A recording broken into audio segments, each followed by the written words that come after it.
about what I'm talking about. I was one of the fortunate people to make Hajj this year, and I had a meeting with the Mufti of Tarablus, Lebanon, and also I had a meeting with the Mufti of Saudiya, Mufti Abdulaziz ibn Abdullah al-Sheikh, may Allah protect him, where he discussed this topic, and I asked questions, and I was giving a book called Kitab al-Irhab. So most of my talk I'm referencing from my discussions with ulama I just met in Saudi Arabia and the texts that have just been written in regards to this terrorist mentality. So what they will do is, what these terrorists or extremists will say, is that if a Muslim does not wage jihad and does not do bara against the enemies of Islam, and meaning that they have wala, or they have an affinity or closeness to the enemies of Islam, that they have gone from Muslimin to Murtadin, and then they're supposed to be killed. So I'll give you two examples. Let's say you're an American or British Muslim, you live in the West. We know that America and Britain are engaged in battles right now in Afghanistan. We're in Afghanistan right now. And we have troops in Iraq. So they will say, well, if you Muslims who are in America, if you're not rising up and making jihad against America, and if you're paying taxes and the tax money is being used to fund American army, then you are outside the fold of Islam, you are murtadeen, and then your blood is halal. This is being said. Whether you realize it by Irhabiyin, they're saying this. The second point that they will make, or that they say, is that if you are a Muslim who seeks shafa'ah, intercession from awliya or the family of Prophet Muhammad sallallahu alayhi wa sallam, then you move from Muslim to mushrik, or Muslim to murtad. So, for example, many brothers in the Sufiya, in the Turuq, like Naqshbandiya, Tijaniya, Qadiriya, they have dua, and then at the end they'll make, they will ask a prayer in the name of their sheikh, or they'll ask it through the wasila of the sheikh of the tariqah.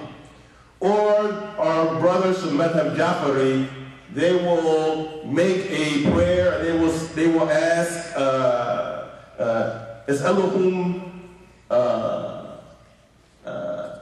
Bihaqi Muhammadin wa Ali Muhammad. I mean, our brothers Madhab Jafari, they say these type of prayer. We ask this you, O Allah, in the name of Muhammad and the family of Muhammad.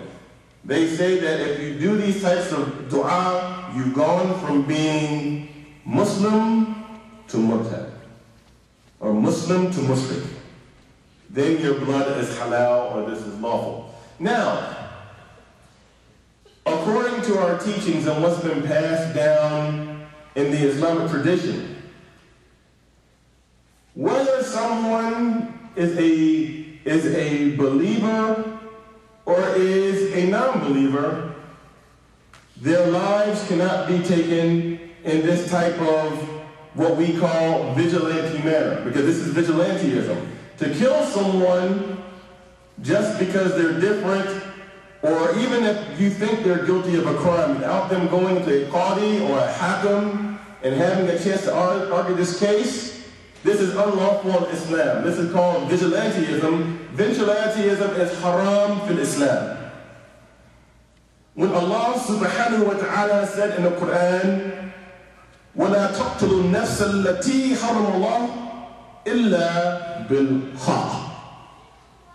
You can't kill a soul, a person, according to Islam, except with what is right and what is truthful.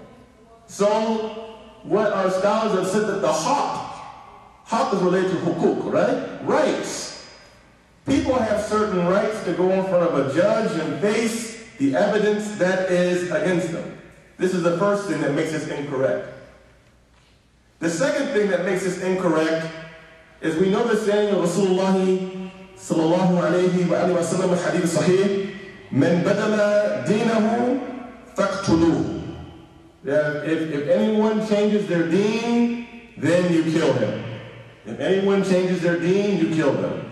This is related to certain instances. The scholar says this does not relate just because someone they're a Muslim and they become a Christian or a Jew or an atheist. That's not what this means. This is related to if a person commits an act of treason. It's more than just changing deen. There's what's called asbab al-wurud. This is the sciences of interpreting a hadith. Brothers and sisters in Islam, for example, there were some people who declared Islam in Ghazwatul Khandaq, or it's also called Ghazwatul Ahzab, right? The Battle of the Ditch. This is the battle when Salman al-Farsi, with Ridwanullahi ta'ala alayhi, had the idea of digging the ditch around al-Madinah al-Munawwarah to keep the enemies of Islam from laying the siege on al-Madinah. So there were some people who declared themselves Muslims, along with some Jewish people who claimed that they were going to fulfill their agreement and defend Medina. They left and they sided with the enemies of Islam. And they sided with the enemies of Islam, and the Muslims won the battle. When the Muslims won the battle, those people who committed treason were executed.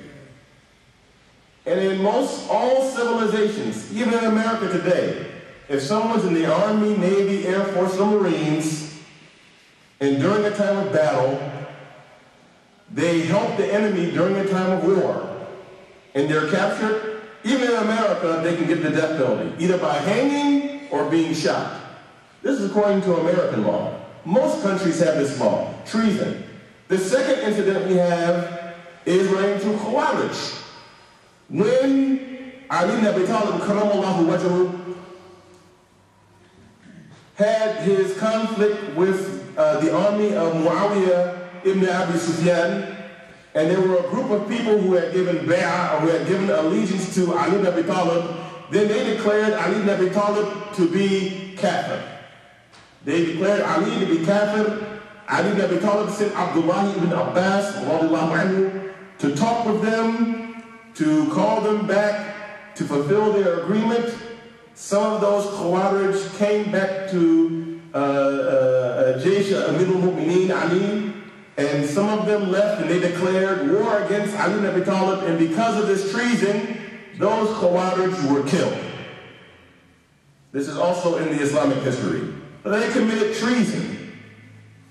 This is what this is talking about. When someone leaves the fold of Islam or commits treason, then it is permissible for them to be killed. But even still, it's not your decision or my decision. It has to come from the Sultan or the Imam or the Amir al-Mu'mineen, or if a judge, if a Hakim or a Qadi, then gives the had, gives the punishment for this. Just you or I just can't say, well, someone committed treason, then we go shoot him in the head. This is, Islam respects the law and the order. This will be un-Islamic. Islam respects law and order, dear brothers. Now, Islam, besides prohibiting vigilantism, we know clearly that civilians, even if we have a legitimate battle, a legitimate physical jihad, where we can defend ourselves if we are being attacked, or if someone lays siege to our city, or if we go out to defend according to a legitimate army our lands, we know that Rasulullah sallallahu alayhi wa alihi wa sahbihi wa sallam forbid the killing of the women, forbid the killing of the children, forbid the killing of the elderly, forbid the killing of the slaves or the workers in the field. All of these people cannot be hurt. Not only that, even their cattle can't be killed, like the sheep or the goat or the cattle. We're not allowed to burn crops like what